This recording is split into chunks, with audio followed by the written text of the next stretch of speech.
అందరికీ నమస్తే. Welcome to మంచివాడి యూట్యూబ్ ఛానల్. ఈ వీడియోలో కనిపిస్తున్న ప్యూర్ గిరిజాతి బుల్ ఆంధ్రప్రదేశ్ రాష్ట్రం పశ్చిమ గోదావరి జిల్లా భీమవరంకి చెందిన విజయ్ కుమార్ గారు అనే రైతు సోదరుడికి చెందినది. ఈ బుల్ ప్యూర్ గిరిజాతి బుల్ అని చెప్పారు. వయసు 16 నెలలు, నవనల్పులు కలిగి ఉన్నాయని చెప్పారు.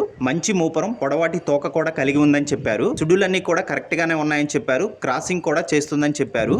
ఈ బుల్ యొక్క మదర్ రోజుకి 16 లీటర్ల పాలు ఇచ్చిందని చెప్పారు. విజయ్ కుమార్ గారు ఈ బుల్ ని అమ్మాలనుకుంటున్నారు. ధర 37,000 రూపాయలు చెప్తున్నారు. ధర తగ్గించే అవకాశాలు కూడా ఉన్నాయని చెప్పారు. మీలో ఎవరైనా ఈ బుల్ని కొనుక్కోవాలనుకున్నవారు రైతు ఫోన్ నంబర్ ఈ వీడియో క్రింద ఇవ్వడం జరిగింది. కాంటాక్ట్ అవ్వండి. గమనిక, మన ఛానల్ని 1,18,000 మంది ఫాలో అవుతున్నారు. కాబట్టి మన ఛానల్లో సేల్కి పెట్టినటువంటి పశువులు చాలా త్వరగా అమ్ముడుపోతున్నాయి. మీరు కూడా మీ పశువులను సులువుగా అమ్ముకోవాలనుకున్నవారు ఛానల్ నంబర్ 9676992250కి వీడియో తీసి పంపించండి. అలానే మన ఛానల్కి ప్రతిరోజు మంచి క్వాలిటీ ఉన్నటువంటి ఆవులు, ఎద్దులు, కోడిదూడలు అమ్మకానికి వస్తూ ఉంటాయి. కాబట్టి తప్పకుండా మన ఛానల్ని సబ్స్క్రైబ్ చేయండి. ఇన్స్టాగ్రామ్ పేజ్ని ఫాలో అవ్వండి. ఈ వీడియోని లైక్ చేయండి. ధన్యవాదాలు.